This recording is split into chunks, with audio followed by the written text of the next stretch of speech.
Yes, हमने कल के लेक्चर में पढ़ा कि इकोनॉमिक्स होती क्या है। बताया था इकोनॉमिकल वे से रिसोर्सेज को स्पेंड करना, कैसे स्पेंड करें इकोनॉमिकल वे से रिसोर्सेज को, उसे हम इकोनॉमिक्स कहते हैं। मैंने तुम्हें कहा था प्रोड्यूसर जब अपने रिसोर्सेज खर्चता है तो कैसे अपने रिसोर्सेज स्पेंड करे ताकि उसे प्रॉफिट बिजनेस से मैक्सिमम हो। जब एक कंज्यूमर अपने रिसोर्सेज खर्चता है तो ये देख के खर्चता है कि कैसे उसे सेटिस्फेक्शन मैक्सिमम हो। और ऐसे ही जब गवर्नमेंट अपने रिसोर्सेज खर्चती है तो ये देखती है कि कैसे सोसाइटी का वेलफेयर मैक्सिमम हो। तो तीन लोग होते हैं, प्रोड्यूसर, कंज्यूमर और गवर्नमेंट, और तीनों अपने रिसोर्सेज को इकोनॉमिकल वे से खर्चते हैं ताकि प्रोड्यूसर के एंगल से प्रॉफिट मैक्सिमम हो, कंज्यूमर के एंगल से सेटिस्फेक्शन मैक्सिमम हो और गवर्नमेंट के एंगल से सोशल वेलफेयर मैक्सिमम हो। मैंने तुम्हें बताया था कल कि इकोनॉमिक्स को इन पॉइंट ऑफ व्यू को दिमाग में रख करके तीन कैटेगरी में डिवाइड कर रखे हैं, micro, macro and statistics. Data collection के काम को स्टैटिस्टिक्स कहा जाता है। और कोई भी ये प्रॉब्लम जो मैं तुम्हें प्रोड्यूसर, कंज्यूमर या गवर्नमेंट की कह रहा हूं, तो यदि प्रॉब्लम प्रोड्यूसर और कंज्यूमर की है तो उसे हम कहते हैं माइक्रो इकोनॉमिक्स, और यही प्रॉब्लम गवर्नमेंट की है तो उसे हम कहते हैं मैक्रो इकोनॉमिक्स। माइक्रो का मतलब छोटी इकोनॉमिक्स, मैक्रो का मतलब बड़ी इकोनॉमिक्स। यदि इकोनॉमिक की कोई भी प्रॉब्लम बड़े लेवल पे स्टडी की जाए तो मैक्रो है, और स्मॉल लेवल पे स्टडी की जाए तो माइक्रो है। तो प्रोड्यूसर और कंज्यूमर छोटा लेवल है, इसीलिए उनकी प्रॉब्लम माइक्रो का पार्ट है, और गवर्नमेंट बड़ी चीज है तो गवर्नमेंट की प्रॉब्लम मैक्रो इकोनॉमिक्स का पार्ट है। तो मैंने तुम्हें बताया था तुम्हारे 11th के कोर्स में सिर्फ दो ही चीजें हैं, माइक्रो एंड स्टैटिस्टिक्स। मैक्रो है ही नहीं, तो हम गवर्नमेंट प्रॉब्लम की बात नहीं करेंगे, consumer problem, producer problem and then data collection. कल मैंने शुरू करवाई थी माइक्रो इकोनॉमिक्स। बताया था माइक्रो इकोनॉमिक्स में अलग अलग टाइप की थ्योरीज दे रखी हैं कंज्यूमर और प्रोड्यूसर्स को लेकर। उसमें मेन 4 थ्योरी जो हमें बेसिक सीखनी पड़ती है, जिस पर बेस्ड होकर के हमारा पूरा कोर्स काम करता है। जिसमें सबसे पहले थी थ्योरी ऑफ डिमांड, दूसरी थी थ्योरी ऑफ सप्लाई, तीसरी थी थ्योरी ऑफ कॉस्ट, चौथी थी थ्योरी ऑफ रेवेन्यू। कल हमने शुरू किया था थ्योरी ऑफ डिमांड। कल हमने थ्योरी ऑफ डिमांड को पढ़ना शुरू किया था, जिसमें हमने सबसे पहले पढ़ा कि डिमांड होती क्या। याद है कल डिमांड के बारे में पढ़ के हटे थे, कहा था डिमांड 3 एलिमेंट मिल करके बनती है। कौन कौन से एलिमेंट थे बेटा?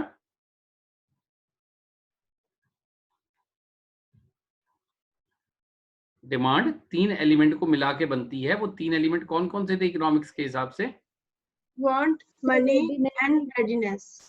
Want, money and readiness. मैंने तुम्हें कहा भी था ये नोट करते रहना, साथ साथ नोट की चीजें तुम्हें काम आएगी, बुक में पढ़ते वक्त इजी हो जाएगा। Want, money and readiness. कहा था कभी भी किसी भी आदमी की वांट भी होनी चाहिए प्रोडक्ट को लेके, उस वांट को फुलफिल करने के लिए जेब में नेसेसरी पैसा भी होना चाहिए, और उस पैसे को वो उस वांट के ऊपर खर्च करने के लिए तैयार भी होना चाहिए, तो वो उसकी डिमांड कहलाएगा।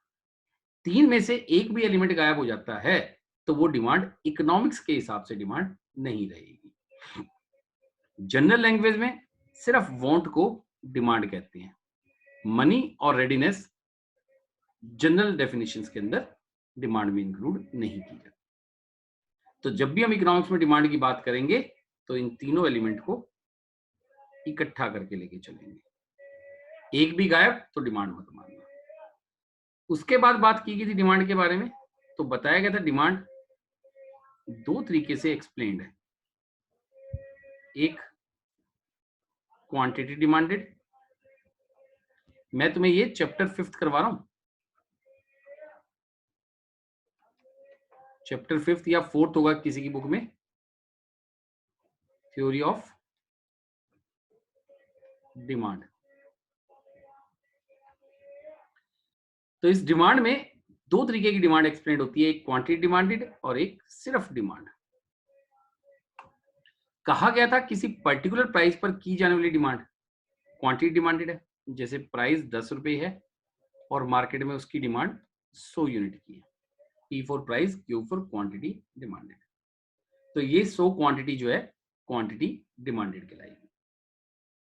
और कहा था डिमांड का मतलब क्या है, डिफरेंट प्राइस के ऊपर, जैसे प्राइस 10 है और क्वांटिटी की डिमांड 100 है, प्राइस बढ़ के 12 हो जाए, डिमांड घट के 50 रह जाए, प्राइस घट के 15 बढ़ के 15 हो जाए, डिमांड घट के 20 हो जाए, तो ये सारी मिलके क्या बन जाएगी,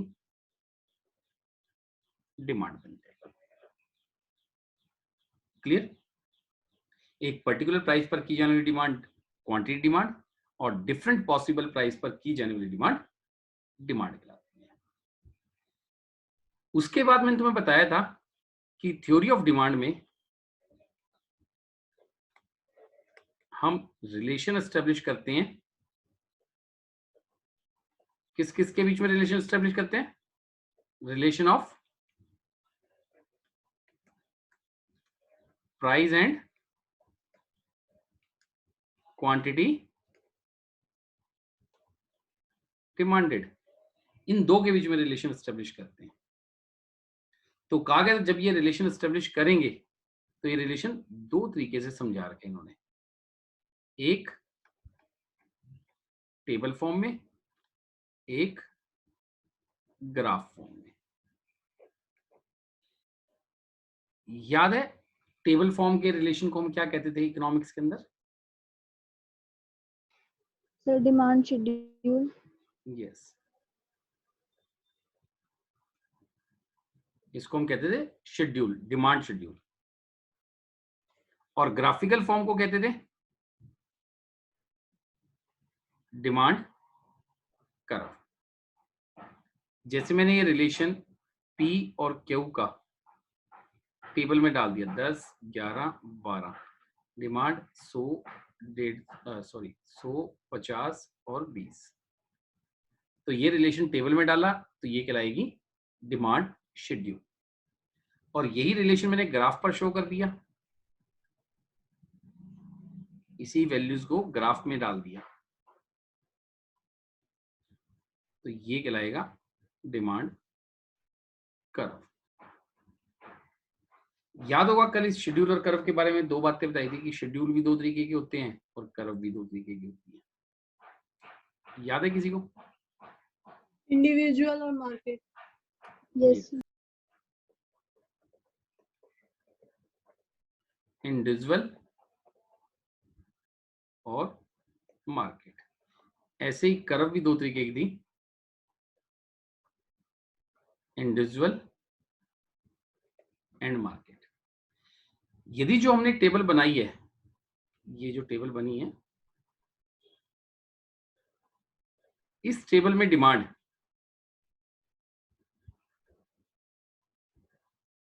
किसी एक कस्टमर की दिखाई, एक्स की दिखाई, तो ये कहलाएगी इंडिविजुअल शेड्यूल।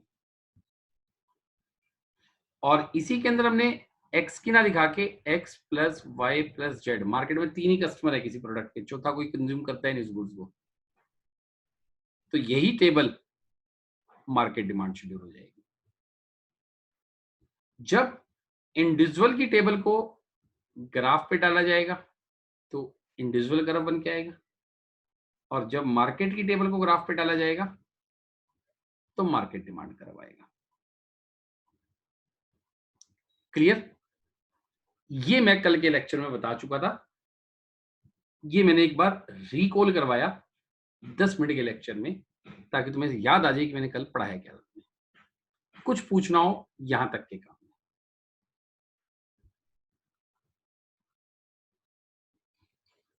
यस बेटा, कुछ है डाउट किसी का?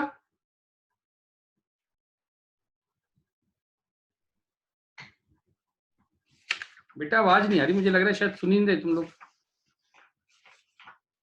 No sir. आवाजें कुछ नहीं आ रही किसी की ना, और खास तौर से सिर्फ 2 लड़कियों की आवाज आ रही है, बाकी 4 लड़के और बैठे हैं, उनका तो पता भी नहीं लग रहा वो जागे कि नहीं जागे।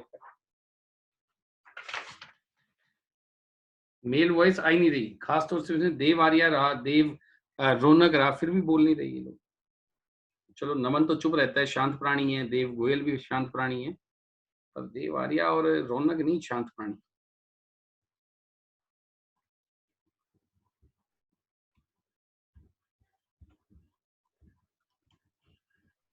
चलो अब उससे आगे चलते हैं। उससे आगे चलने से पहले मैं तुम्हें थोड़ा सा ग्राफ के बारे में बता देता हूँ। ये वैसे तुम्हें एक टीचर ने बता रखा है, तुम्हें याद होगा ग्राफ को 4 पार्ट्स में डिवाइड करते थे। ओ एक्स वाई, एक्स के अपोजिट वाला क्या होता था? X dash, X dash, Y के X negative, Y dash, Y negative. हाँ, वाई नेगेटिव या वाई डैश एक ही बात है। अच्छा, एक्स और वाई दोनों पॉजिटिव तो इस पोर्शन में आते थे, एक्स पॉजिटिव वाई नेगेटिव हो तो यहां आते थे, एक्स भी नेगेटिव वाई भी नेगेटिव यहां आते थे, एक्स नेगेटिव वाई पॉजिटिव यहां आते थे। ये सबको पता था या मैंने अभी बताया? पता था। पता था। पता ही होना चाहिए बेटा, 10th पास करके आए हो, ऐसे थोड़ा ना होता है। ये तो मैं एग्री भी ना करता, तुम लोग कह भी देते ना कि सर नहीं पता था, तो बात ही नहीं मानता। इकोनॉमिक्स में जो डायग्राम ग्राफ बनेंगे वो सिर्फ और सिर्फ इस पोर्शन में बनेंगे। मतलब हमें क्या दे रखा होगा, x और y दोनों पॉजिटिव दे रखे, नेगेटिव वैल्यूज नहीं दिखेंगी। किसी किसी क्वेश्चंस के अंदर, किसी किसी टेबल के अंदर हमें दिखेगा x या y में से एक चीज नेगेटिव गई हुई, तो वहां डायग्राम नीचे या ऊपर इधर उधर जाएगा, जनरली पॉजिटिव पोर्शन में रहेगा। तो मैं सिर्फ पॉजिटिव पोर्शन बनाऊंगा जब भी ग्राफ क्रिएट करूं। क्लियर? अच्छा, अब मैं तुमसे एक बात और पूछता हूं, यदि x बढ़ रहा हो और y घट रहा हो तो ग्राफ की शक्ल कैसी बन के आएगी? ये भी तुम लोगों को शायद 10th में बताया गया होगा। सर नीचे की तरफ स्लोप होएगी। ऐसी? Yes sir. इसे कहते हैं डाउनवर्ड स्लोप। ठीक है। अच्छा, एक बात और बताओ मुझे, यदि उल्टा होता, x घट रहा होता और y बढ़ रहा होता तो स्लोप कैसा होता? सर बनती तो ऐसे ही पर ऊपर की तरफ होती। नहीं बेटा, ऐसी बनती। पर ऊपर की तरफ होती। नहीं बेटा, ऐसी ही बनती थी। बना के देख लेना पहले वक्त। एक घटे एक बढ़े तो ग्राफ हमेशा ऐसे ही बनता है, चाहे वो कोई मर्जी घटे कोई मर्जी बढ़े। इसे कहते हैं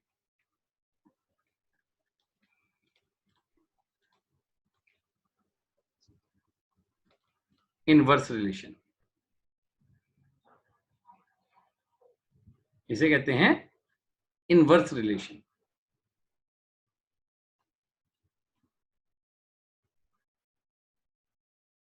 दैट मीन्स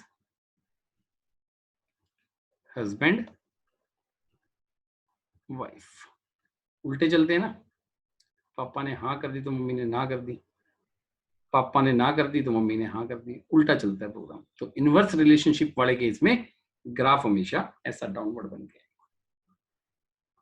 क्लियर बात ये? अच्छा, एक और पूछता हूं, x बढ़े और y भी बढ़े तो ग्राफ कैसा बन के आना चाहिए? क्या कहता है दिमाग? तो सर ऐसा ही। कैसा ही? जैसे सर अपना स्ट्रेट बनेगा। स्ट्रेट कैसे? नहीं, स्ट्रेट straight नहीं। OX के स्ट्रेट या OY के straight? Straight line sir straight क्या कह रहे हो? स्ट्रेट? ना सर ऐसे ही बनेगा। जैसा पहले बना है वैसा जैसे- बनेगा, नहीं बनेगा, गलत बोल रहे Yes, हो, sir. तुम चुप हो जाओ। अगला कौन बोल रहा है? सर स्ट्रेट लाइन ग्राफ बनेगा। कैसा? Straight line. Straight line. Straight line किसकी स्ट्रेट लाइन? OX की स्ट्रेट लाइन या OY की स्ट्रेट लाइन? सर इन OX की। OX की स्ट्रेट लाइन। रॉन्ग। मतलब तुम ये कह रहे हो कि तुम ये ऐसा बनेगा? हाँ जी सर। नहीं, गलत। और कोई आइडिया? सर बनेगा ही नहीं। अरे ऐसा नहीं होता है, ग्राफ तो बनता है। दोनों सर वैल्यूज मैं बढ़ जो रही बोल है। रहा हूँ वो वैसे ही बनेगा सर, जैसे मैं नहीं बोल नहीं, रहा हूँ। गलत बोल रहे हो बेटा, मैं कंफर्म मजाक थोड़ा करूंगा। इस उम्र में मजाक करते अच्छे दोनों लगते हैं।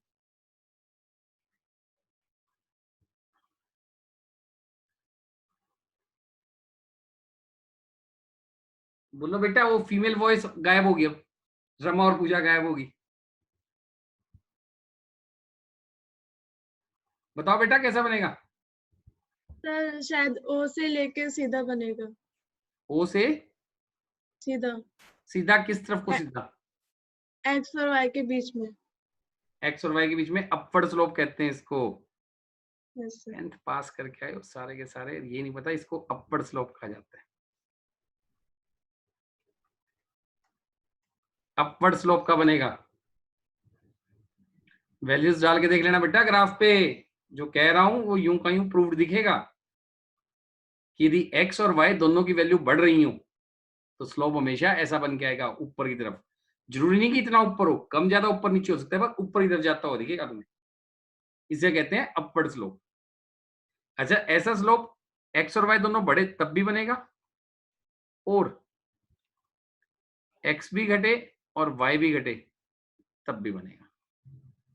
इसको हम कहते हैं डायरेक्ट रिलेशन। दोनों एक ही तरफ काम कर रहे हैं। घर में डायरेक्ट रिलेशन किसके होते हैं? कि दो लोग सेम तरीके से सेम डायरेक्शन में काम कर रहे हैं।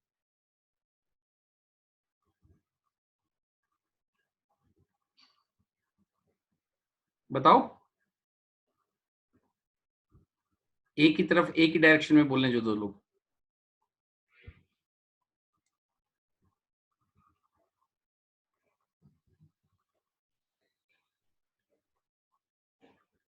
बच्चों के केस में वही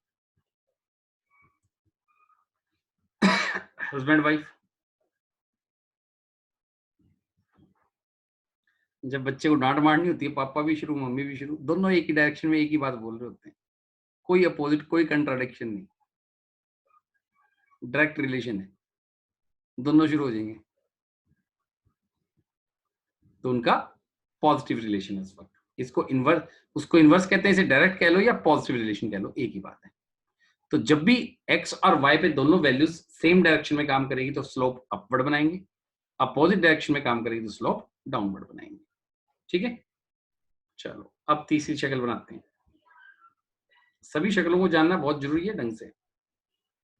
लो, अब तीसरी शक्ल। सपोज करो एक्स बढ़ रहा है और वाई शांत बैठा है, कांस्टेंट है, सेम वैल्यू है।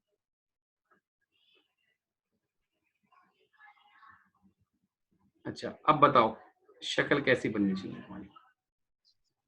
सर ये एक्स और ये वाई। वाई शांत है, सिर्फ एक्स बदल रहा है, एक्स बढ़ रहा है। सर OX के पैरेलल में। Yes sir. एग्जैक्टली, ओ OX के Parallel. पैरेलल में। ठीक है, इसे कहते हैं, जो स्ट्रेट स्ट्रेट बोल रहे थे ना तुम, straight to OX if OY constant. ठीक है, ये रिलेशन कौन सा रिलेशन है? वो तो इनवर्स रिलेशन था, उल्टा। ये डायरेक्ट रिलेशन, सीधा रिलेशन था। ये कौन सा रिलेशन है बेटा? ये कौन सा रिलेशन है?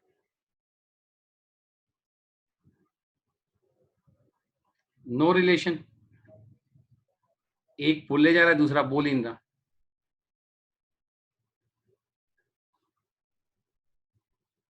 इस केस में भी क्या कह देंगे, वही हस्बैंड वाइफ। जब दो में से एक सरेंडर करके बैठा हो, बोला भाई बोलूंगा ही नहीं, कुछ मर्जी कर ले, बोलूंगा ही नहीं। हस्बैंड सरेंडर कर ले या वाइफ सरेंडर कर ले, कर ऐसा ही बनेगा। ठीक है। अच्छा, या फिर ऐसा भी हो सकता है एक्स घट रहा हो और वाई कांस्टेंट हो, तब भी ग्राफ ऐसा ही बनेगा। मतलब जब भी वाई कांस्टेंट होगा, कर्व ओ एक्स के पैरेलल बन जाएगा। और उल्टा हो जाए, एक्स कांस्टेंट हो जाए और वाई बढ़े या वाई घटे, तो y के पैरेलल, सर ओ वाई के पैरेलल में। ओ y के पैरेलल। तो ग्राफ ओ वाई के वाई के पास बिल्कुल बिल्कुल। इसको कहते हैं straight to O Y if O X constant. ये भी हमारा नो रिलेशन की कैटेगरी है। Same H plus W, depend ना कि ओ वाई पे कौन है, हस्बैंड है कि वाइफ है।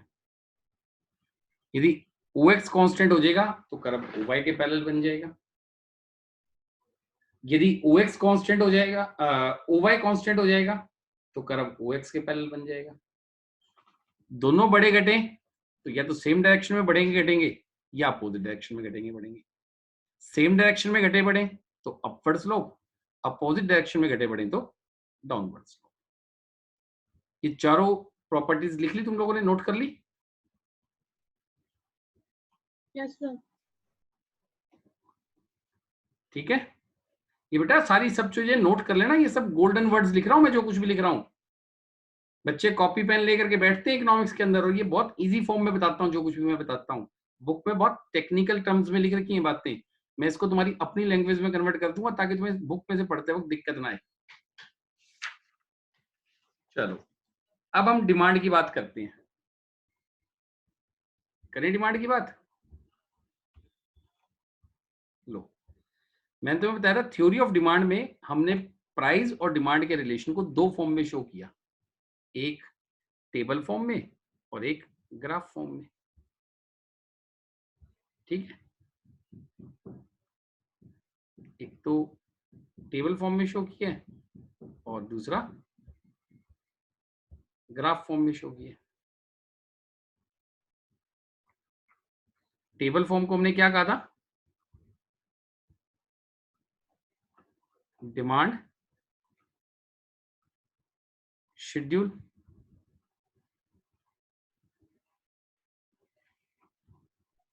Price quantity, price 10, 11, 12, 13 quantity.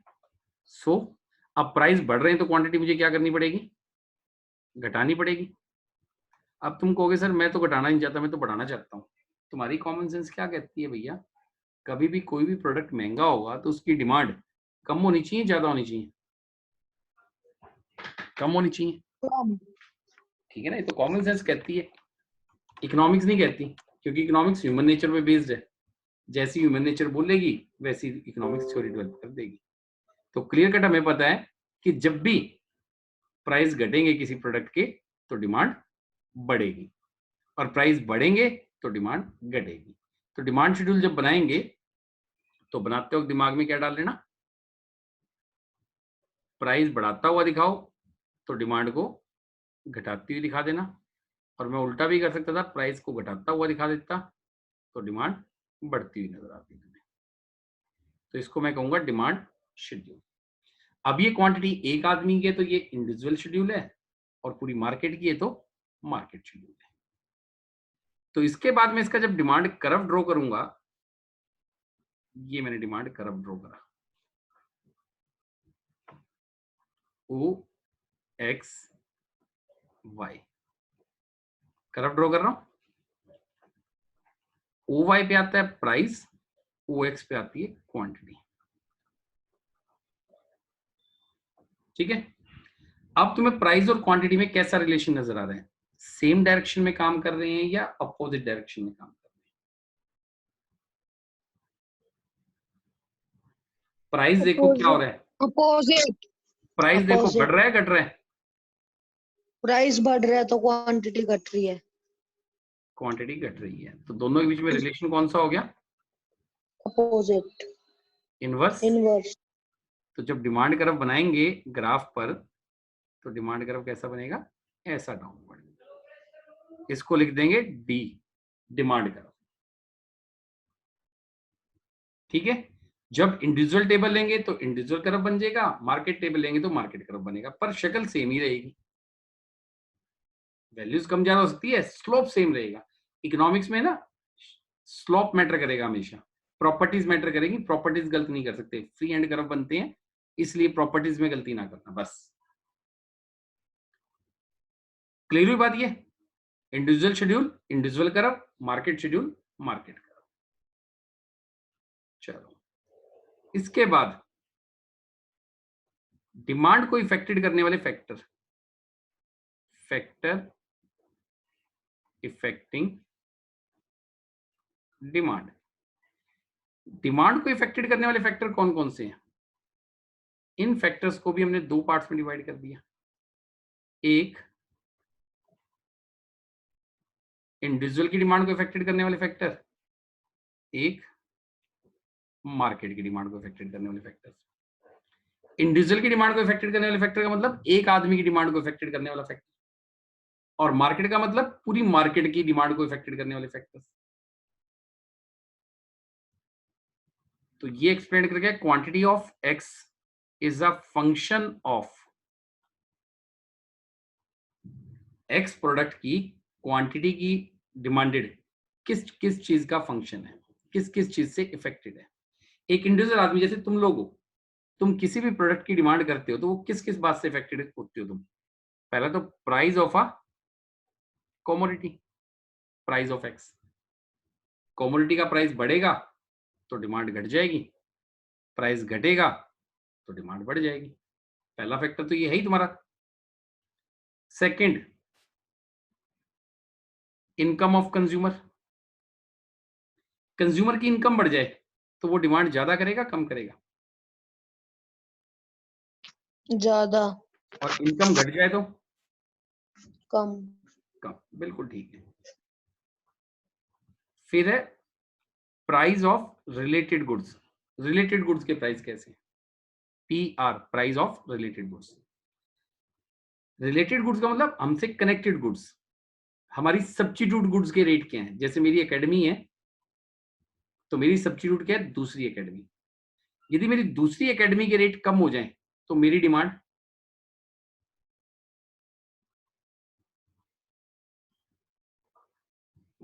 बेटा, मेरे सब्स्टिट्यूट मतलब मेरी सब्स्टिट्यूट दूसरी एकेडमी के रेट कम हो जाएं तो मेरी डिमांड क्या होगी? कम या ज्यादा?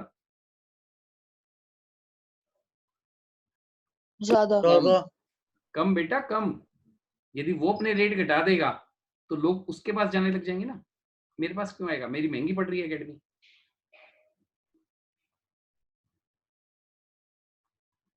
समझे बात को? बड़ी प्रैक्टिकल सी बात है ना। यदि एक प्रोडक्ट का रेट घट जाता है तो लोग उस प्रोडक्ट को ज्यादा कंज्यूम करते हैं, उसके सब्स्टिट्यूट को छोड़ देते हैं। तो रिलेटेड गुड्स में यदि मेरा सब्स्टिट्यूट अपने रेट घटाएगा तो मेरी डिमांड घट जाएगी, और वो अपने रेट बढ़ा देगा तो मेरी डिमांड बढ़ जाएगी। एक फैक्टर मैटर करता है, टेस्ट एंड प्रेफरेंस। यदि कोई प्रोडक्ट टेस्ट एंड प्रेफरेंस में प्रायोरिटीज पे आ जाए तो उसकी डिमांड ज्यादा होती है कम होती है? सर ज्यादा। और टेस्ट एंड प्रेफरेंस में पिछड़ जाए, लोग पसंद करना बंद कर दे प्रोडक्ट को, कम। कम। एक होता है एक्सपेक्टेड फ्यूचर प्राइस, कि उसका फ्यूचर में प्राइस बढ़ने का उम्मीद है या घटने का उम्मीद है। यदि तुम्हें लगता है किसी प्रोडक्ट की आने वाले टाइम में रेट बढ़ेगा तो करंट में उसकी डिमांड ज्यादा होगी। ज्यादा। लोग ज्यादा कंज्यूम करके स्टॉक कर लेंगे। और एक्सपेक्टेड है फ्यूचर में रेट घटेगा कम होगी। तो अभी करंट में डिमांड कम हो जाएगी। ये 5 फैक्टर तो बुक में दे रखे हैं। इन 5 फैक्टर के अलावा एक एक्स्ट्रा फैक्टर लिखवा रहा हूं मैं तुम्हें, गवर्नमेंट पॉलिसी। यदि किसी प्रोडक्ट के फेवर में गवर्नमेंट पॉलिसी आ जाए तो प्रोडक्ट की डिमांड बढ़ेगी। और गवर्नमेंट पॉलिसी अगेंस्ट आ जाए किसी प्रोडक्ट के तो घटेगी। कॉमन सेंस है, मैं तुम्हें ये नहीं कह रहा इकोनॉमिक्स बोल रही है, छोड़ दो इकोनॉमिक्स क्या बोल रही है, तुम्हारी कॉमन सेंस कहेगी। गवर्नमेंट पॉलिसी आ जाए कि भैया ट्यूशन सारे बच्चे पढ़ो, बहुत अच्छी चीज है, गवर्नमेंट बार बार प्रमोशन दे, जगह जगह पे बोर्ड लगवा दे, तो ट्यूशन की डिमांड बढ़ जाएगी। और कहे भाई ट्यूशन एक बीमारी है, इसे हम जड़ से मिटा के छोड़ेंगे, जैसे कोरोना को मिटाया है वैसे ही ट्यूशन को मिटाएंगे, तो गवर्नमेंट पॉलिसी अगेंस्ट आ गई, डिमांड कम हो जाएगी। फिर आता है मार्केट को इफेक्टेड करने वाले फैक्टर्स। मार्केट के डिमांड को इफेक्टेड करने वाले फैक्टर्स क्या होते हैं? जो 6 फैक्टर्स मैंने तुम्हें बताए, ये 6 के 6 factors, price of X, income of consumer, price of related goods, taste and preference, expected future price, government policy. इसके अलावा 2 फैक्टर्स और हैं, एक population and number of persons living in a country. यदि नंबर ऑफ पर्संस कंट्री में बढ़ जाएं तो डिमांड ज्यादा होगी। और घट जाए तो कम होगी। एंड सेकंड है इनकम का डिस्ट्रीब्यूशन। इनकम का डिस्ट्रीब्यूशन हर आदमी के हाथ में बराबर आ जाए, हर आदमी अप्रोक्सीमेट बराबर पैसे लिए बैठा है, तो डिमांड ज्यादा होगी। और कोई अमीर है कोई गरीब है तो डिमांड कम, क्योंकि सिर्फ अमीर डिमांड कर पाएगा, कम। गरीब बेचारा डिमांड नहीं कर पाएगा। तो 6 + 2 8 फैक्टर्स मार्केट की डिमांड को इफेक्टेड करते हैं। ठीक है, चलिए।